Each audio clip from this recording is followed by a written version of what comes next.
Hi everybody, welcome back to Explaining Acro. I'm Cassandra and this is Ben, and today we're going to be teaching you 5 entrances into standing side star.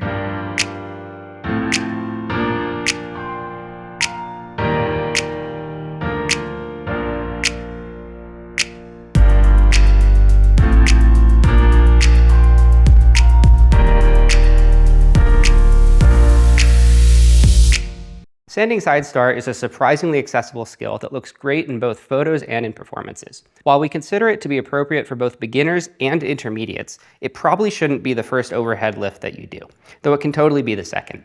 We recommend having experience with something like standing bird or camel prior to working on this skill.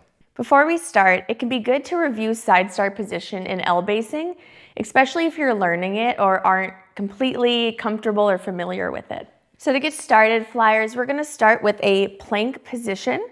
We wanna have a tight core, basis feet around our hips, and we give them our hands leaning into this plank or bird position. We're going to pour our weight to the opposite side of the side star that we've agreed on. So for me, I'm going to shift my weight slightly to this right side, and that means I'm gonna lift this left hip up a little bit, allowing the base space to move. I'm taking my foot off of the flyer and I'm trying to find the top of the hip with the arch of my foot. Flyers, I'm giving my hip here, and once I feel the foot is secure, I drop this bottom leg and I rotate onto that hip. Thinking about leaning back into the toes of the flyer, or the base, keeping a tight core. And we want to think about our hips being stacked on one on top of another, almost like a plank position. Or think about being in between 2 walls that you don't want to hit. Lastly, this arm, I'm using it on the knee as stabilization. And later on, this will be on the shoulder of the base when we do this standing. To come back, we take hands, gently pour my weight back to that other foot, and we come down.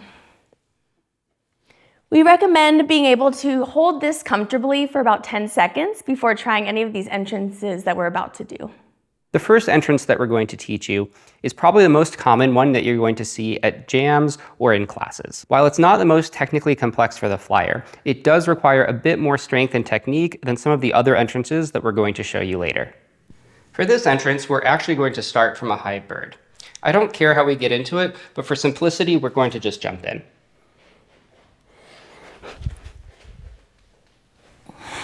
To initiate this skill, flyers, we bring our hands to these shoulders, and then we pour our weight to the opposite side of the side star we're gonna do, allowing the base to move their hand. I'm going to reach the palm of my hand for the top of the flyer's hip bone, and I'm reaching around towards their back using my fingers. Once the base has a good hand grip, we pour our weight back into that hip, rolling slightly to our back with a tight core. I'm thinking about externally rotating my shoulder in order to stay super engaged. You'll notice that the flyer is not perpendicular to the camera, but rather is at an angle. If the flyer is perpendicular to the camera like this, it's a less stable position because my shoulder is slightly internally rotated and it might cause some pain. So instead, we're going to be here. To come back down, I'm going to reach for the flyer's other hip and gently lower to the ground. Flyers, once the base brings that hand to your other hip and you feel it, you can pour your weight back into both hips evenly as they bring you to the ground. When spotting side star, we want to be behind the base in a position where we can protect the flyer's head and back. If the skill falls towards the front of the base and the flyer should be able to work together to ensure that the flyer comes to the ground feet first. Falling backwards is much more dangerous. As bases, over time, we're going to learn how to anticipate things falling backwards so that we'll be able to step back or push the flyer in front of us to prevent them from falling behind us. But as we're learning the skill, it's a very good idea to start working with the spotter. The second entrance that we're going to talk about is another one of the most common ones that you're going to see in the recreational community. It requires a bit less technique and strength from the base, but it requires a bit more technical complexity and strength for the flyer. This entrance is going to start on the ground. To begin, I'm going to take whatever arm is basing the side star, and I'm going to put that hand on the flyer's hip where I want it to be in the air. So I'm looking for my palm to be at the top of the flyer's hip with my fingers reaching around towards the back. The other hand is going to take a reverse hand-to-hand grip. Flyers, so we give our base our hand in this reverse hand-to-hand grip, And then the side that we're gonna do our side star on, we wanna put that hand on the shoulder, and it's gonna stay here for the entire skill. Because the base only has one hand on our hip, this is now gonna act as if that other hand was here, and this is gonna be holding the weight. So it's important for us flyers to keep this arm straight, as this is gonna be creating a lot of stability in the skill. And as we go up, we wanna think about gently rolling into that side star position on the way up into it. As a base, I'm going to give a smooth tempo here and think about lifting with both of my arms. As we get to the top, I'm going to encourage some rotation with the hand that's holding her hand, but I'm not going to immediately let go. As we're learning the skill, it's good to maintain this contact. As we get more comfortable, we can let go immediately.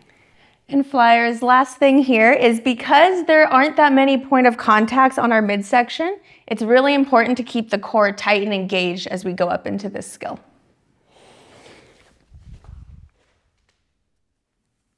Once it's stabilized, you can take away the hand and put it up into the air.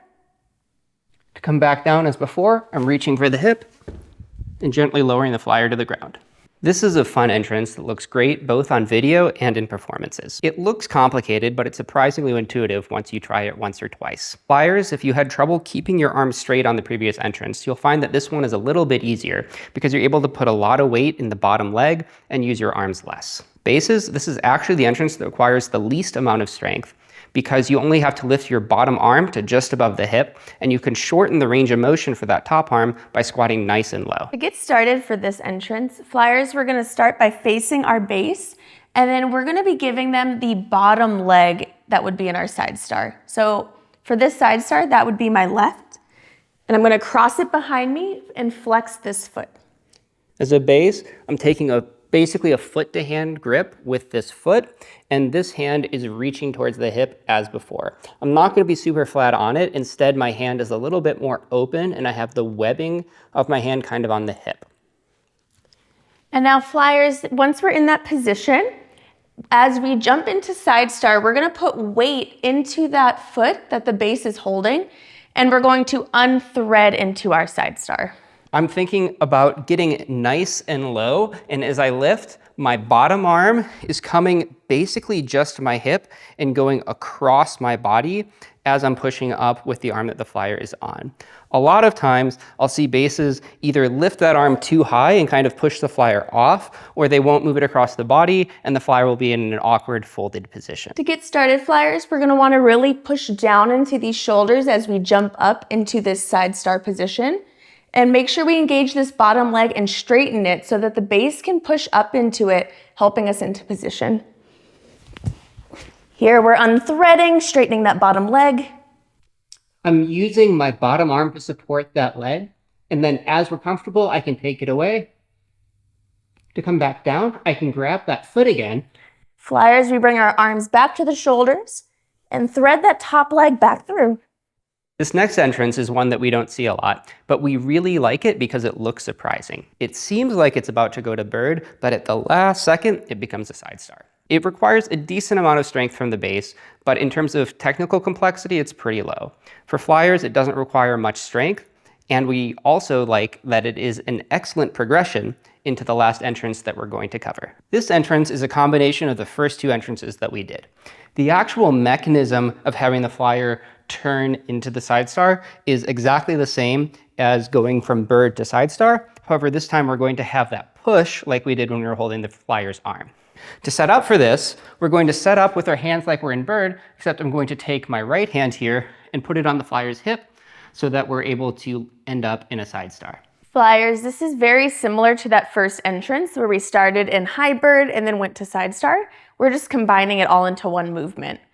So for flyers, we're gonna start with the hands on the shoulders, really making sure we use these as we jump up into this position. And then as we go up into the high bird, just gently rolling into that finishing side star position. And once again, it's really important to keep our core engaged and tight as we're trying to get to this position.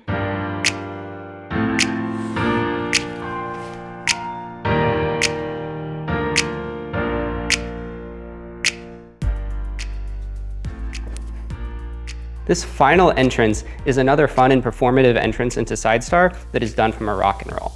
It's similar to the last entrance. However, we're going to be replacing the flyer's jump with a base hip hinge in order to get the flyer up and overhead.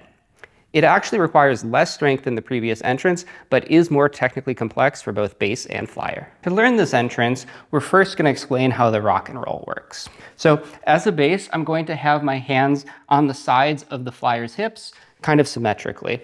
Like the entrance we were doing with the foot behind the back, I'm going to have kind of the webbing of my hand on the hips rather than holding on like this. Flyers, for rock and rolls, you have a few options for the hands. You can either interlace the fingers behind the neck, or you can grip the shoulders. I personally like to do my fingers here, but it's just preference. As we jump into this rock and roll position, I want to think about getting my crotch up to his kind of sternum chest area. And I'm thinking about shooting my feet up and back and then squeezing in to help hold myself to his body.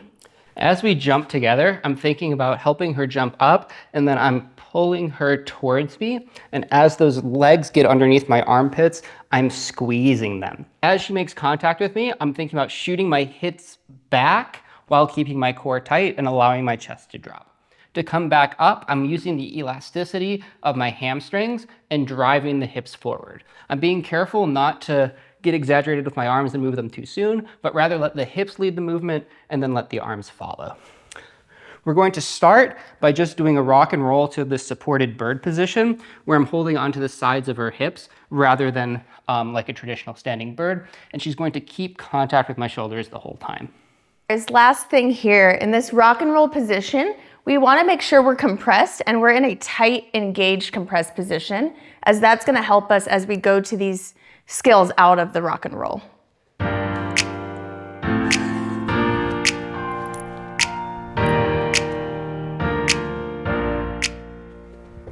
Flyers, this rock and roll position, it's really important to have a tight compression and staying engaged, because once our crotch is to their chest, we're squeezing those legs and we're in this leaning back position.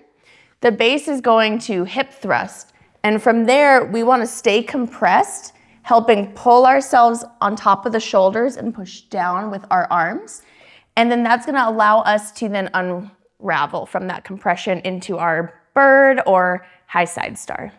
If the flyer's coming out early, then we get a much longer lever. And if they're not leaning over the base, then it's going to be pulled away. By keeping that tight compression and leaning over the base, everything stays over the center of mass, and we're able to get as much power as possible from the hips. Once you've done this a couple times and it starts to feel comfortable, we can talk about how we actually get into side star. Now, this is very similar to the last progression, where I'm driving up with both arms, and at the top, I'm just thinking about pushing through the side that she's not going to be balancing on in order to help the hips rotate. Flyers, little bit here is, one thing is coming out of the rock and roll, we want to make sure that we're pulling towards the base and pushing down, helping us to get on top of them into these bird or side star positions. The only difference here between what we just did and the side star is now as we swing up, I'm gonna think about where I'm going and start rolling gently to that side star while rotating my hand up.